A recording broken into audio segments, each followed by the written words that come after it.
beijar eles. Glória a Deus. João capítulo 14. É a última ministração que eu vou fazer com a igreja, em João 14, dentro daquela direção que o Espírito de Deus me mostrou.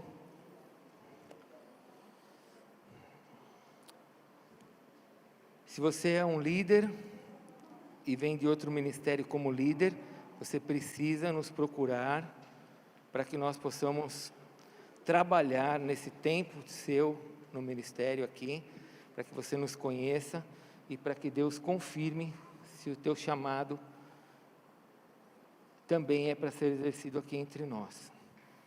É muito importante isso. João capítulo 14, todo mundo achou? Mesmo assentados, eu vou ler com você alguns versículos. Hoje é uma noite de Santa Ceia.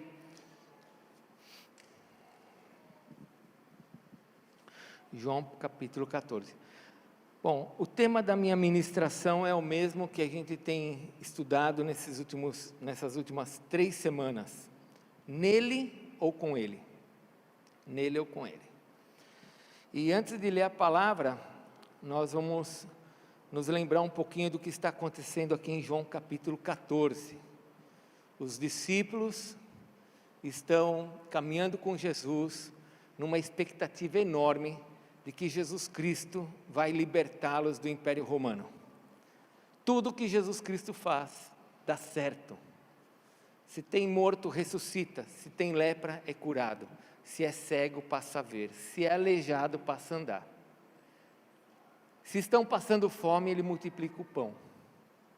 Se estão no meio de uma tempestade, Ele manda o mar parar, o vento se acalmar. Tudo que Jesus faz é tremendo.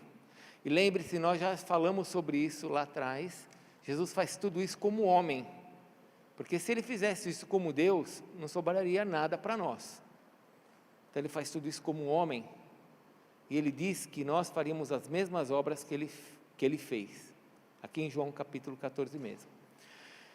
E nós vimos então que Jesus cria uma expectativa no coração deles, muito grande, de que tudo está dando certo e que o reino vai ser implantado, Jesus vai ser levantado como rei.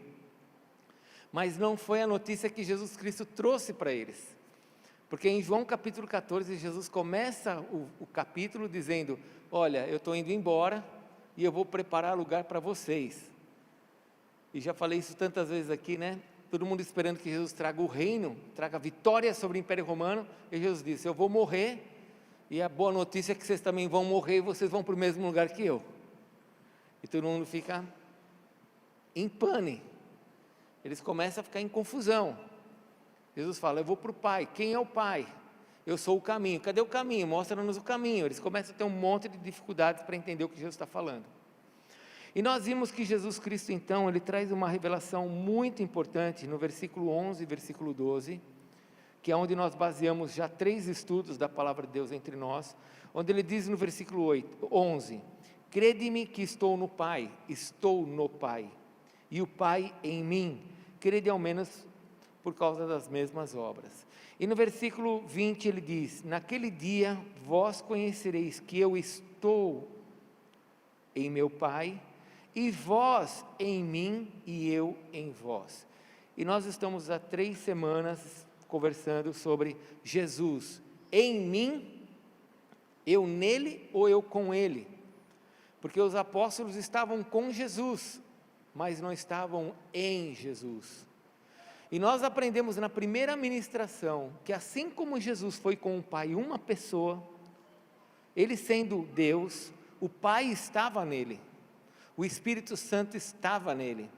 Tem um determinado momento que Jesus fala assim: eu não vou deixar vocês órfãos, eu vou enviar o Espírito Santo que está entre vocês, eu vou enviar Ele. Como que o Espírito Santo estava entre eles? Porque o Espírito Santo estava nele. Então nós aprendemos na primeira ministração que Jesus Cristo, Ele estava no Pai, o Pai estava nele, o Espírito Santo estava nele. E o desejo de Jesus, guarde isso, meu irmão, lembra da ilustração do prego, você tem que colocar isso dentro de você. O desejo de Jesus é que a gente tenha Ele em nós, numa comunhão plena em nós, e não simplesmente Jesus do nosso lado, como se fosse um amuleto para a hora que eu quero, para quando eu preciso. Ele não veio para ser um Deus para ficar do nosso lado, Ele veio para ser um Deus para estar em nós e compartilhar com a gente o seu coração.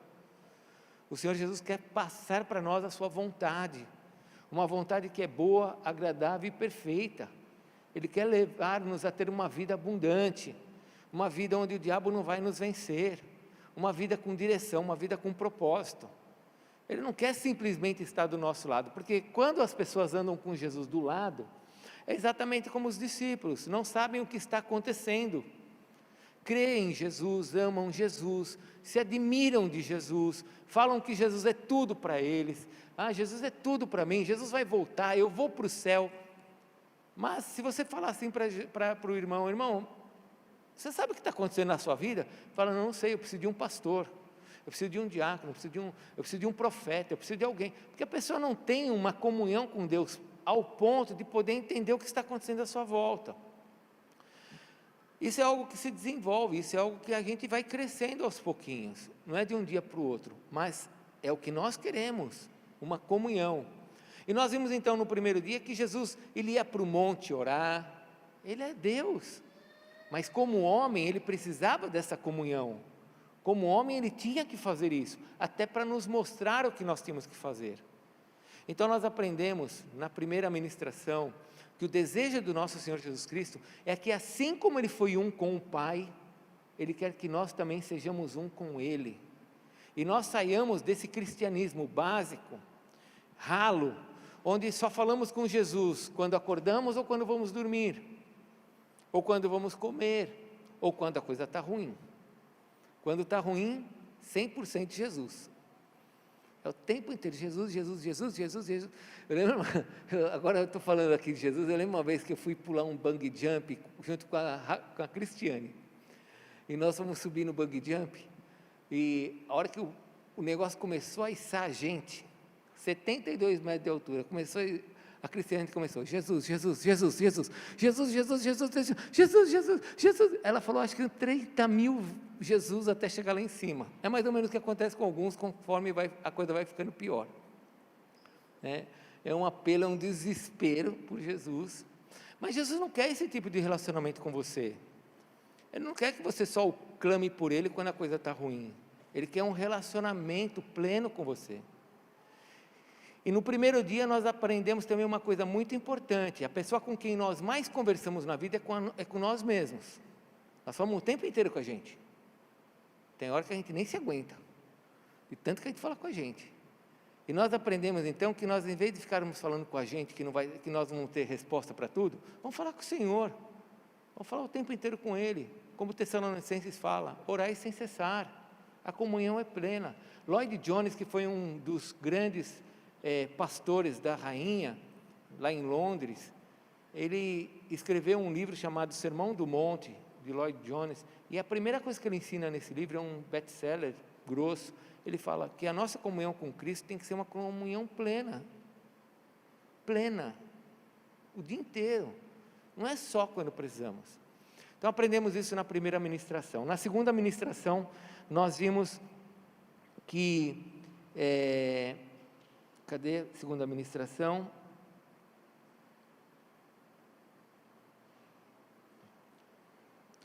A segunda ministração, que nós faríamos as mesmas obras que Ele faz.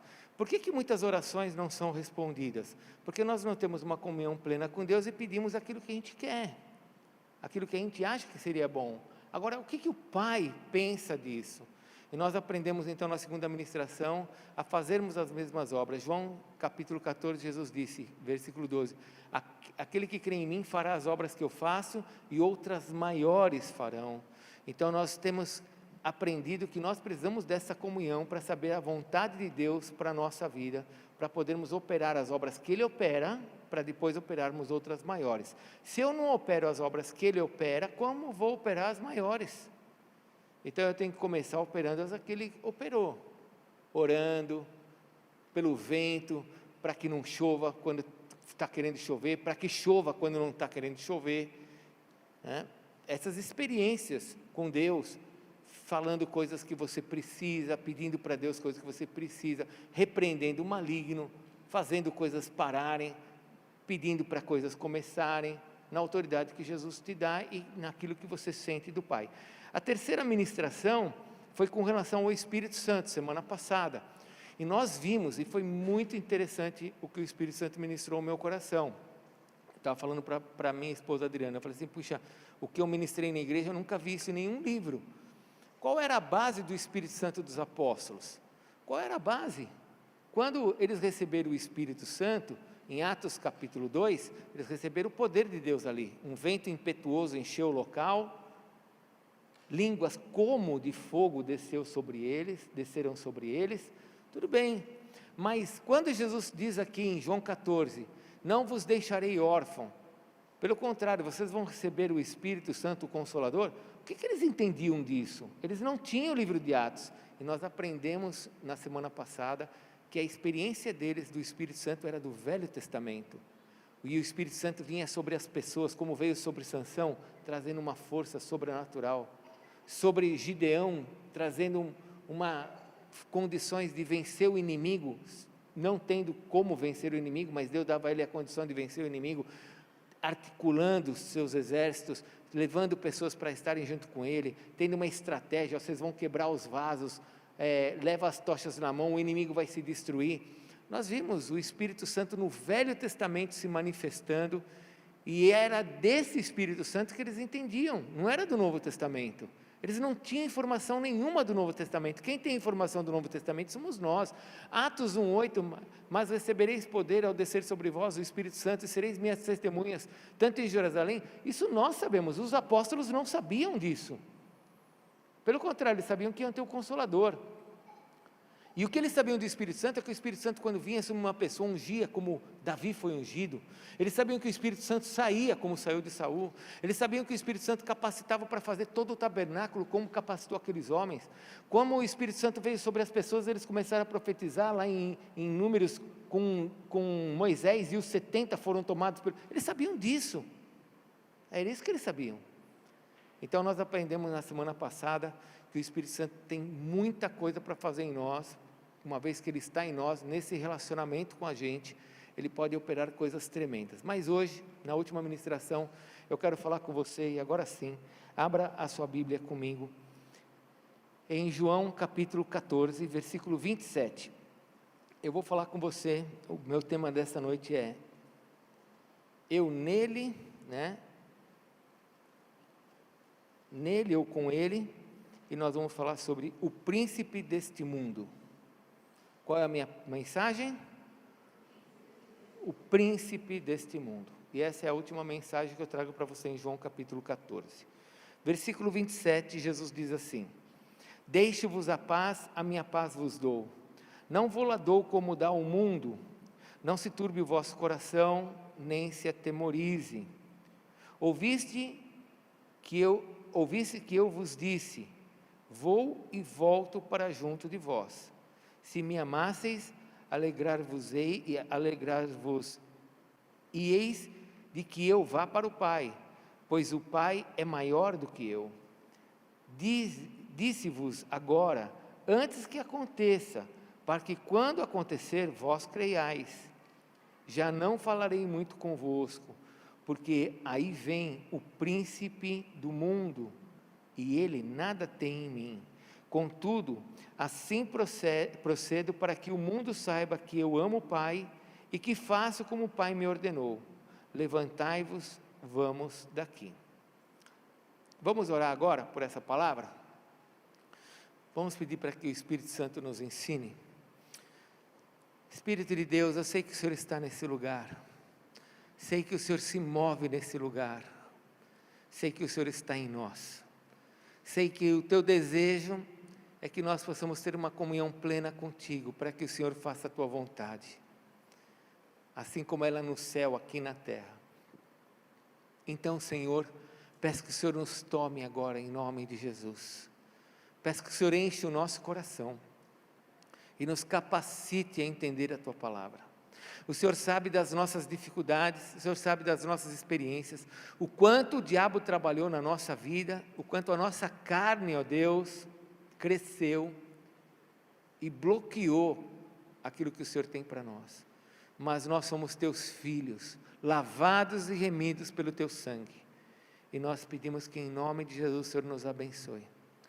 Nos abençoe para que nós sejamos maridos abençoados.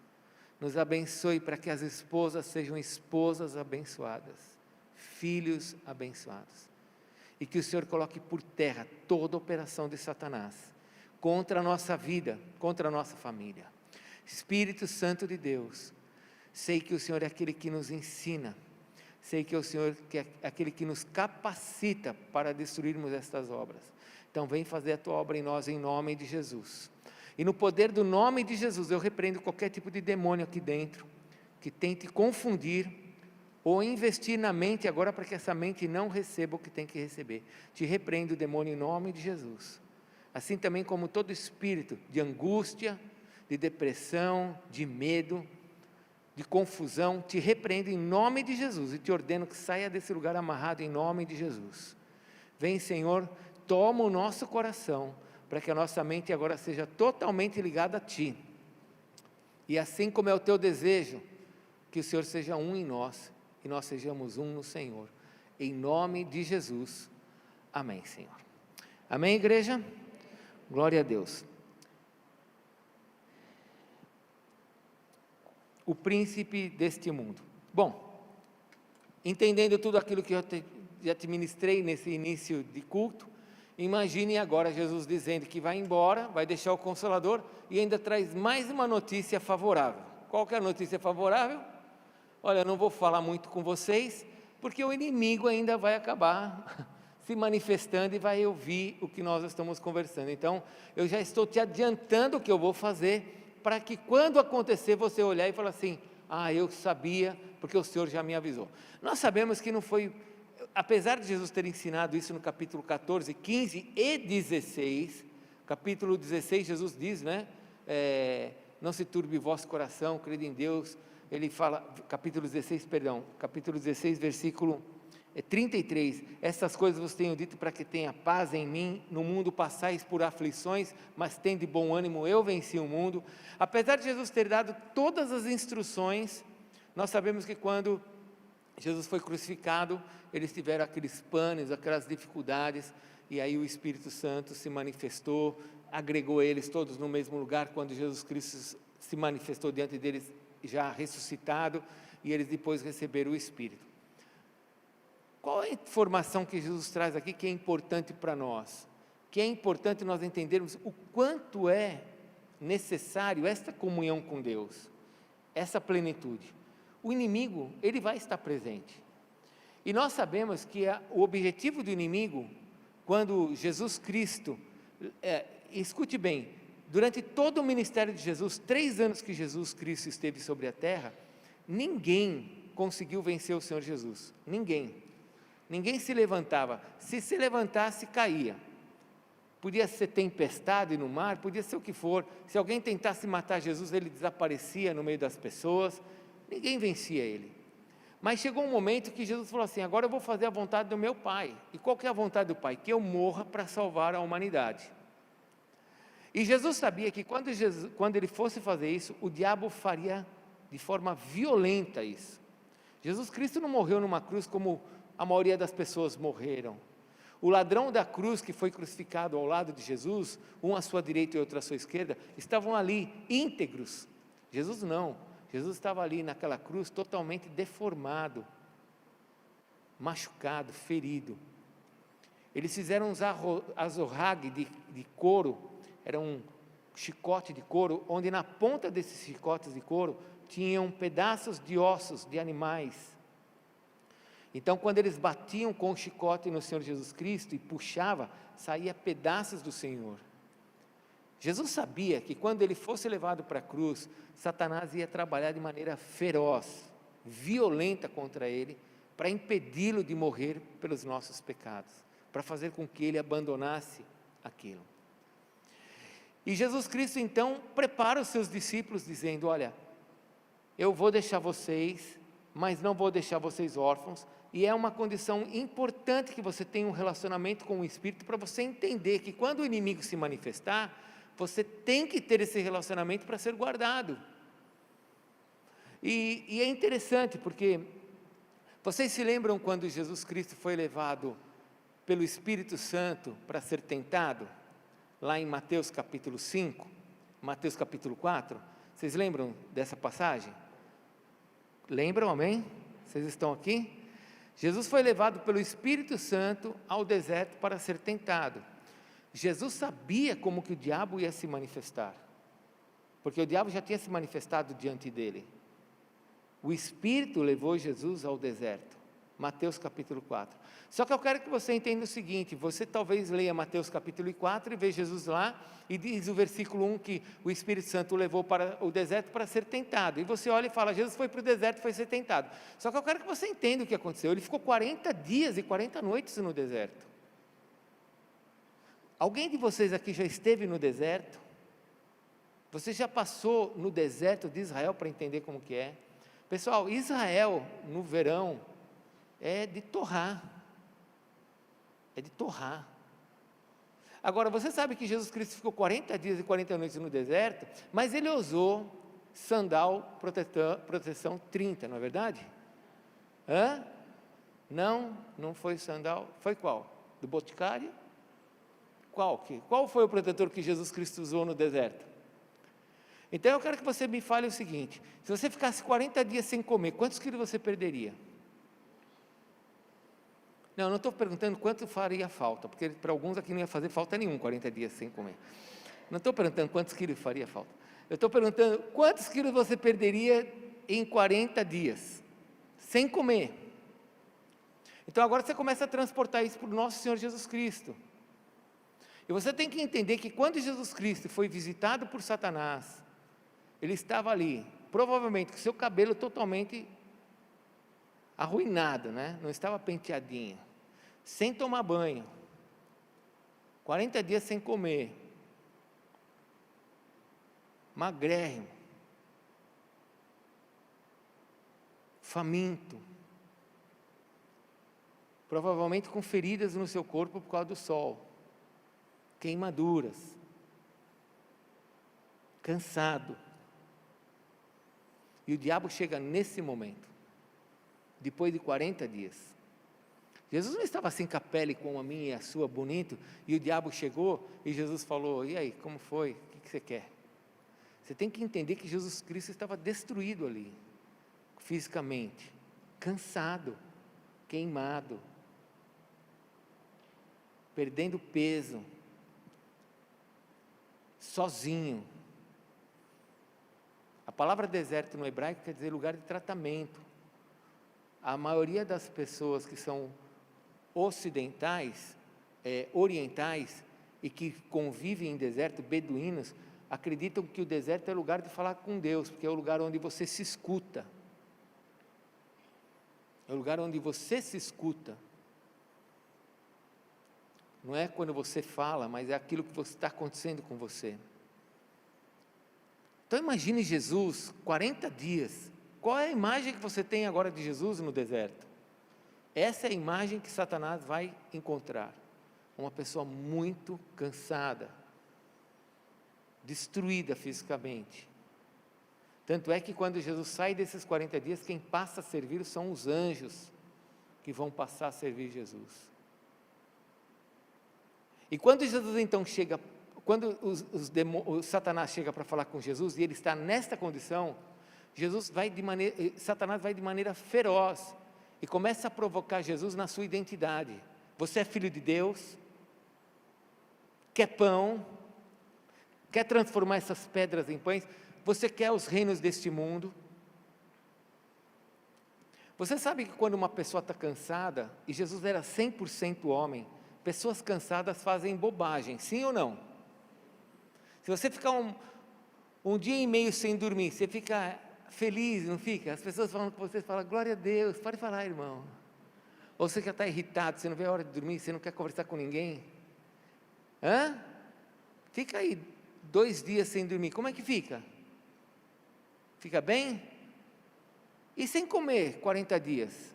Alguns aqui, quando fica 12 horas sem comer, já fica ruim, imagine 40 dias. Como fica o humor? Eu quero que você transporte tudo isso para um homem, porque Jesus Cristo era homem, gente. Você tem que entender o que está acontecendo com ele. E agora Satanás chega diante desse homem e o provoca. E o provoca. Você sabe que nós pedimos para Deus paciência, não é verdade? A gente não pede paciência para Deus, porque se a gente pedir uma arma, o que a gente faz com uma arma? Faz bobagem. Então a gente pede paciência, não é verdade? Sim ou não? Então a gente pede paciência e não uma arma. Imagine Jesus sendo homem, mas também sendo Deus. Porque ele se esvaziou de ser Deus, mas ele podia agir como Deus, se ele quisesse. Mas ele agia como homem. Cansado, com fome, machucado, ferido, perdendo peso, e agora vem o diabo e o provoca. Se sou eu, já acabava com ele. Eu já acabava, fritava o diabo ali mesmo, já acabava a guerra espiritual, pronto. Próximo, eu já mandava vir outro. Se sou eu, ainda bem que eu não sou Deus, não é verdade? E se é você, o que você faria? Então o diabo pegou Jesus numa condição, e Jesus então sabia como Satanás ia agir. Como ele age com o homem, como ele é ardiloso, como ele não está preocupado se você está machucado. O diabo não vai ver você machucado, ferido, e vai falar assim, tadinho, ele está machucado, eu volto depois que você melhorar, tá bom? Foi assim que ele fez com Jó. Ele só não matou Jó, porque Deus falou, você não vai tocar na vida dele, porque senão ele ia até o fim e mataria Jó. O diabo não tem amigos. E Jesus sabia que apesar dele estar cansado, ferido, machucado com todas as situações, o diabo não ia ter dó dele. Agora voltamos para João capítulo 14. E Jesus fala assim, eu estou indo, o inimigo vai vir com tudo para cima de mim. E Jesus mesmo em outro lugar, ele fala assim, eu vejo Satanás caindo como se fosse um raio, como se fosse um raio. Ou seja, raio quando cai, traz estrago, faz estrago. E Jesus agora fala para os seus discípulos, vocês precisam ter comunhão com o Espírito Santo, porque o inimigo virá com tudo. Eu preciso ter essa comunhão, ser um com o Pai, para entender o que está acontecendo à minha volta, e paralisar essa obra do diabo quando ela se levantar contra a minha vida. Eu não posso ser um crente ingênuo, de ficar olhando para tudo que está acontecendo à minha volta e atribuir as causas naturais. Eu não posso também ser um crente que ficar olhando tudo para demônio. Mas eu tenho que buscar em Deus entender o que está à minha volta. Por que dessa doença no meio da minha esposa? Por que essa doença agora no meio do meu filho? Por que essa questão agora, essa situação difícil no meu emprego? O que está acontecendo que eu estava com o meu corpo saudável e agora não estou com o meu corpo saudável? Ah, não, é porque é genético. Não, eu estou ficando velho. Bom, não sei como você pensa que vai ser sua velhice, porque tem gente que está pensando assim, quanto mais velho a gente fica, pior fica. Isso é a sua palavra, não é a minha não. Eu quanto mais velho eu ficar, melhor eu vou ficar. Você já viu o jatinho? O jatinho sobe e decola, sobe e desce, não é isso? Agora vê um Boeing 747, depois que levanta, 14 horas de voo. Quando desce a manutenção é mais tempo, é verdade. Mas olha quanto voa. É assim, quanto mais velho, mais a gente vai longe. Agora, se você acha que tudo que vai acontecer na sua vida faz parte das coisas naturais, sem entender o que está à sua volta, então Jesus falou assim, você tem que ter uma comunhão comigo para você buscar entender o que está acontecendo.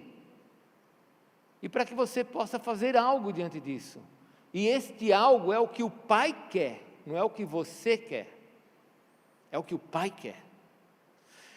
Vamos caminhar em algumas verdades da palavra de Deus. Porque quando eu estou nele,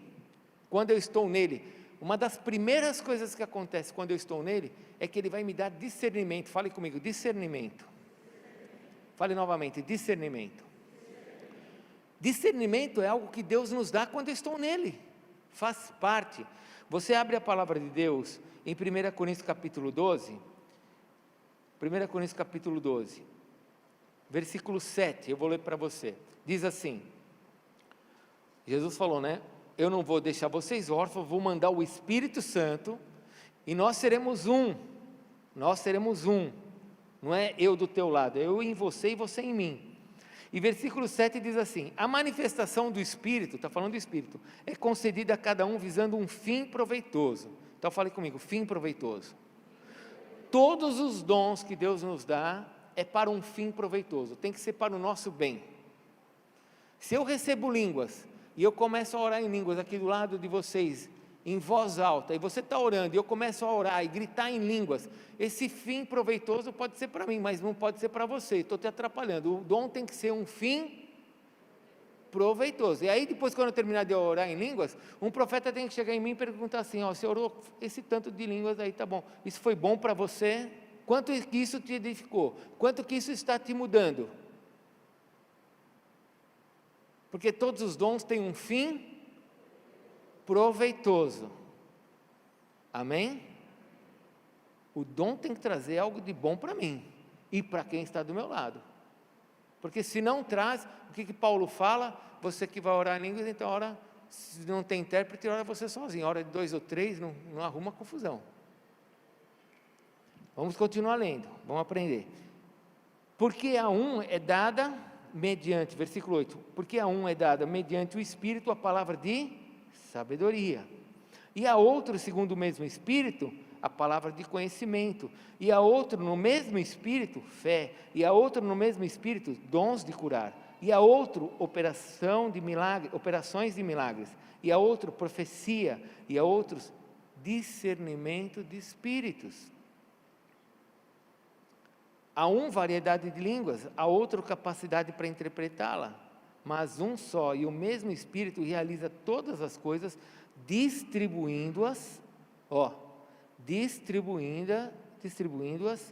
como lhe apraz. Quem dá é o Espírito, não é pastor que dá. Uma vez um amigo meu, pastor amigo meu, falou assim para mim: você já foi ungido apóstolo? Eu falei assim: não, eu nunca fui ungido apóstolo, porque apostolado é dom, não é ofício. Como é que você é ungido apóstolo? Se tiver que ungir apóstolo, tem que orar, tem que ungir quem tem dom de cura, quem tem dom de expulsar demônio, quem tem dom de orar em línguas. Você ora em línguas? Se você ora em línguas, alguém te ungiu para você orar em línguas? Não, porque é dom Deus deu como lhe apraz, como desejou. Agora, ofício não, ofício para trabalhar na igreja tem que ter o óleo para dar autoridade, porque aqui e agora os demônios têm que entender quem é cada um, mas dom não. Então eu tenho algumas dificuldades que as pessoas criam, mas olha que coisa interessante, faz parte desse pacote, discernimento de espíritos. Fale comigo, discernimento de espíritos, e nós precisamos ter isso, só que tem aqui um mistério. Todo mundo vai ter o dom de discernimento de espírito? Não, ele diz que a uns ele vai dar línguas, a outros ele vai dar interpretação, a outros cura, a outros, mas vai dar para alguns também discernimentos. E agora eu preciso das duas a uma, ou buscar esse dom que eu posso pedir para Deus, ou andar com quem tenha, para que eu possa entender o que está acontecendo na minha vida. Essa é a bênção do corpo de Cristo. É por isso que nós andamos juntos, porque ninguém aqui vai conseguir ter todos os dons, mas quando estamos juntos, temos todos os dons aqui, porque o Espírito Santo está aqui. Então eu não tenho todos os dons, mas eu estou seguro quando eu estou no meio da igreja, porque a igreja tem todos os dons, e Cristo está aqui entre nós. Então é extremamente importante, eu como cristão, ter essa comunhão com Cristo, para que eu entenda o que está acontecendo à minha volta no mundo espiritual, e se eu não entender, pelo menos buscar quem entende, para que eu possa ser livre disso, para que eu possa ter discernimento, para que eu possa ter uma palavra de sabedoria. É algo assim tremendo, você vê como Satanás, ele é sujo, porque ele sempre vem tentando fazer confusão, e no meio da confusão, a pessoa perde o raciocínio do que é certo. Medo tira o raciocínio do que é certo. Eu gosto de um exemplo que o meu professor no seminário uma vez contou, eu já dei essa ilustração aqui na igreja. Você vê o marido andando com a esposa, ou o namorado com a namorada, e ele falando, eu te amo, eu morro por você, se precisar, eu faço tudo por você, não, você é tudo para mim. Aí de repente tem um assalto do lado, alguém dá um tiro, ele sai correndo, larga a mulher do lado, vai se esconder. Aí depois de que ele se protegeu, ele começa, cadê minha mulher? Aí ele vê que a mulher está lá. Porque na hora do medo, a pessoa faz aquilo que ela nem imagina, ela nem pensa no outro. E Satanás sabe disso, por isso que eu preciso de discernimento. Eu preciso que o Espírito Santo aqui dirija a minha vida para que eu entenda o que está acontecendo do meu lado, porque senão eu vou ser surpreendido por ele vai me surpreender e vai pegando os meus medos e vai me confundindo, vai me levando cada vez para mais longe de Deus. Agora, vamos pensar o contrário. Se eu estou nesse relacionamento com Deus, se eu tenho essa comunhão com Ele, Ele começa a me mostrar, calma filho, mas pai, olha a luta, olha a situação que está acontecendo aqui no meu emprego, olha essa notícia que eu recebi do médico, olha essa situação que eu estou vendo com relação à minha esposa, no meu casamento. Aí o pai fala assim, calma filho, vamos resolver isso. Aí você fala assim, tá bom, por onde eu começo? Vou buscar um aconselhamento conjugal, vou procurar alguém que ore pela minha enfermidade, vou repreender se o Senhor me mandou repreender, eu vou começar a tomar as decisões que Deus quer que eu tome, e não aquelas que o diabo quer que eu tome.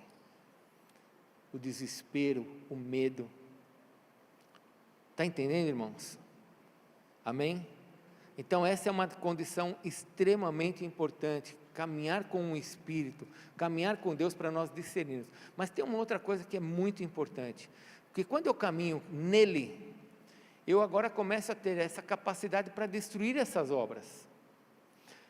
Para que se manifestou Jesus Cristo? Para destruir as obras do diabo.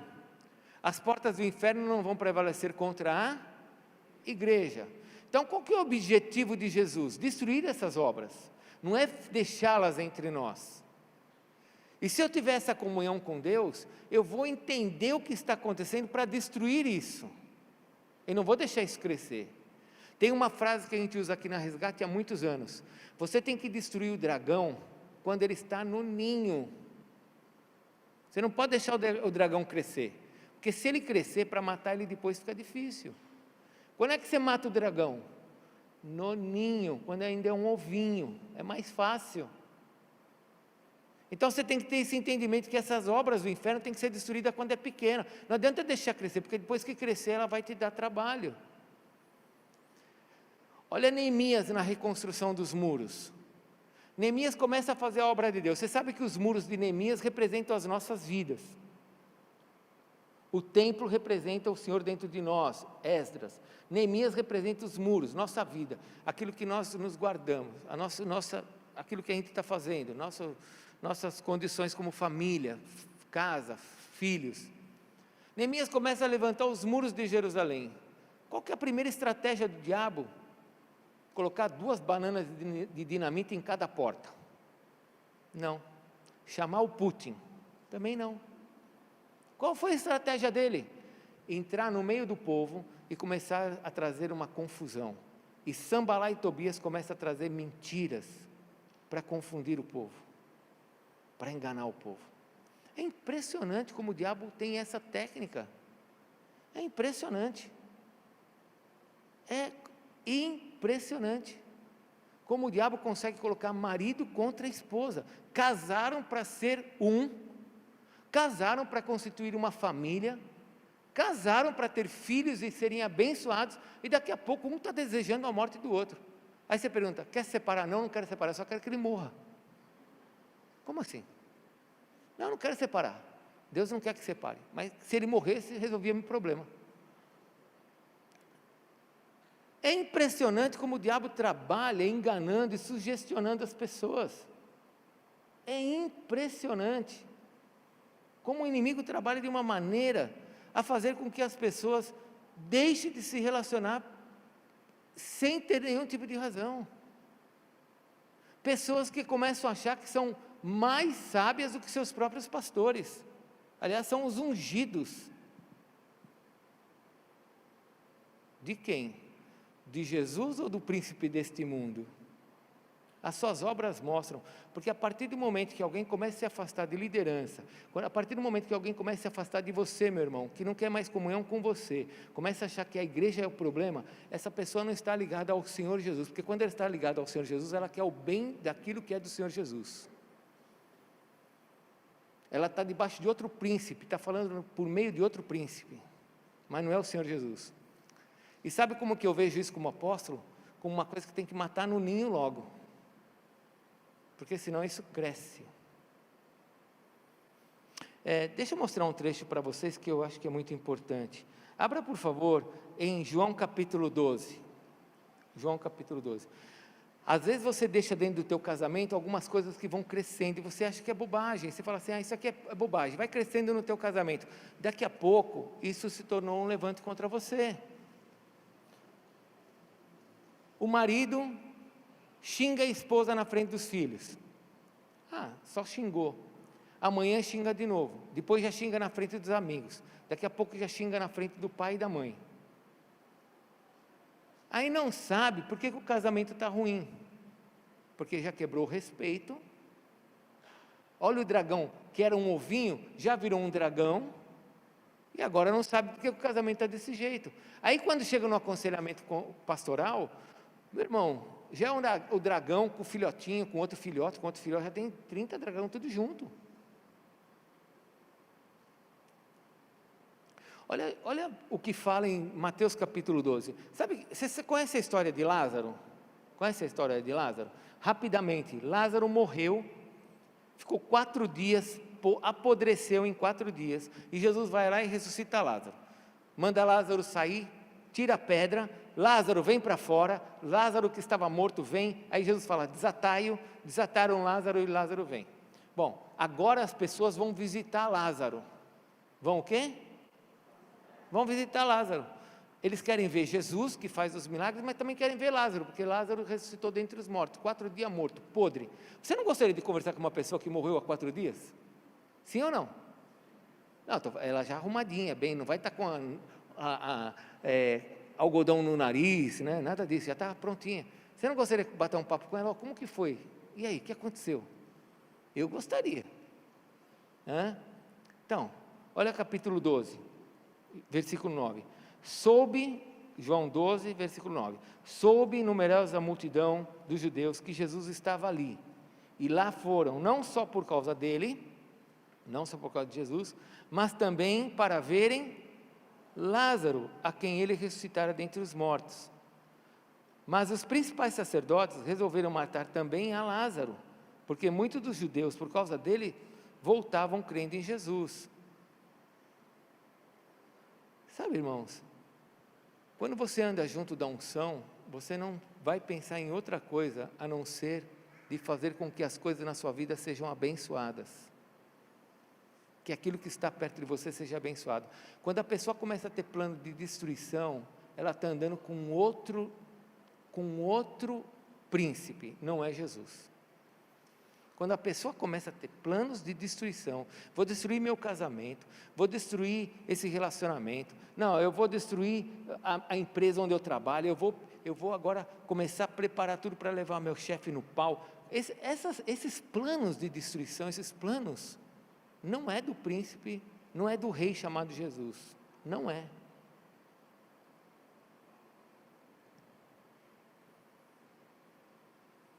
Os planos do rei Jesus é como Lázaro. Puxa, você é uma bênção, hein? Eu sou, e eu vou te mostrar o caminho para que nós sejamos uma bênção.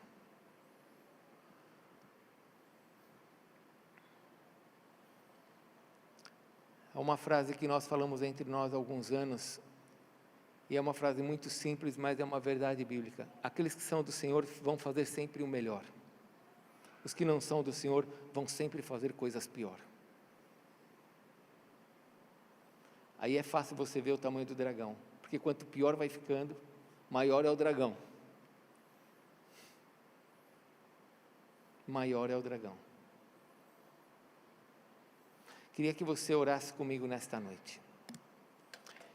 Gostaria que você pensasse um pouquinho sobre o teu relacionamento com Deus, o quanto que é esse relacionamento para você pensar em certas coisas que talvez você pense. Sabe, eu estava falando com Deus, e ontem nós tivemos a nossa noite do crepe. Antes que eu me esqueça, se eu vou me esquecer, vai ter crepe hoje à noite lá fora, amém? Sobraram alguns crepes para a gente fazer, montar, não é que está pronto, nós vamos montar, quentinho, uma delícia, vai ser vendido lá fora hoje. Mas ontem eu estava comendo um crepe com o Bispo Hernani, e ele estava falando para mim, conversando com a gente, comigo, sobre algumas questões que ele tinha visto já no ministério. Não vou aqui falar sobre isso, mas de pessoas que se desviam de Deus de maneira a querer destruir a obra de Deus. Aí você fala assim, mas como pode? É fácil, foram enganados.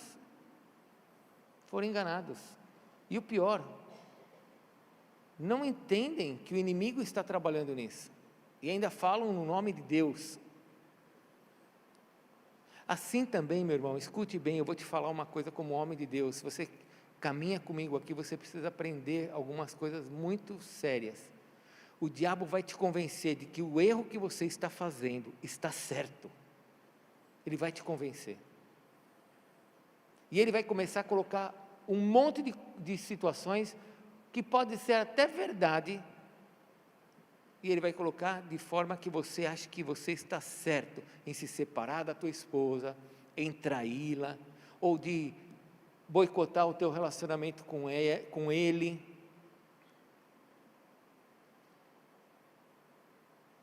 Em você não se relacionar mais com este, com aquele. Ele vai te convencer o que você tem que fazer. E você ainda vai falar assim, Deus está me falando. Só que não é o Deus dos céus e da terra, é o Deus deste século.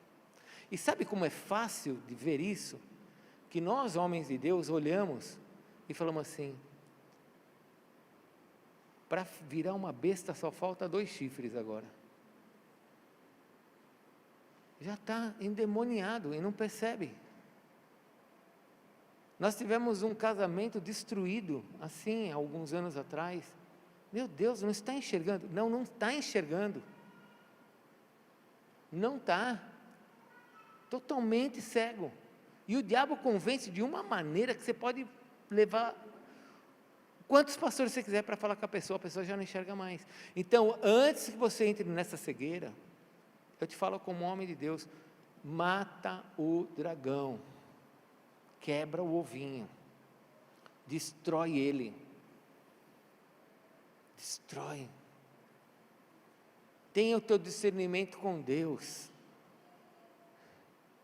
Como é que o diabo leva você? A coisa começou a ficar ruim no teu casamento, qual que é a decisão? Não vou mais na igreja. Como? O diabo está te convencendo que você já está com um problema, a solução é não vir mais na igreja. Eu estou com um problema financeiro, eu não quero mais ir na igreja. Como? O diabo te convenceu que você está com um problema financeiro e você vai deixar de vir na igreja. E a pessoa acredita que esta é a solução. Aí daqui a pouco, está passando por mim e não me cumprimenta mais. E eu como homem de Deus, olho e falo assim, está endemoniado já. Desculpe se você acha que eu estou usando o termo forte, mas Jesus usou assim as palavras todo o tempo. Falou para Pedro, sai daqui, ó Satanás. Falou para os fariseus, vocês são filhos do diabo, porque ele é o teu pai. Então eu estou usando um termo para você entender, não estou sendo duro, eu estou sendo claro, que muitas vezes ele começa a nos cegar, nos confundir, e a pessoa daqui a pouco ela está sendo energizada, não pelo Espírito de Deus, mas pelo inimigo, e está fazendo a coisa que o inimigo quer. E eu preciso vigiar isso, eu preciso ter essa comunhão com o Pai, para que eu não seja enganado, porque tudo que me afasta de Deus, não é de Deus. As coisas de Deus vão romper com o diabo, vão tirar do diabo o poder que ele tem sobre a minha vida. E sabe o que ele vai querer fazer? Ele vai querer destruir o teu ministério. E se destruir o teu ministério, não vai destruir o meu, vai destruir o teu chamado. Você precisa entender isso. a tua família. Não vai destruir a minha, vai destruir a tua. Então nós precisamos ter essa comunhão com Deus, sermos um com Ele, para entender que se você tem um negócio, o diabo vai cair para destruir o teu negócio. Se você tem uma família, ele vai fazer de tudo para destruir tua família. Você quer ser um homem santo? Eu quero me separar para ter minha esposa, e o dia que eu casar, eu quero casar com a minha esposa e ser santo. Ele vai tentar te destruir nesse teu propósito. E agora, nessa comunhão com Deus, o Espírito Santo vai te mostrar caminhos. Filho, vai por aqui. Filho, busca isso.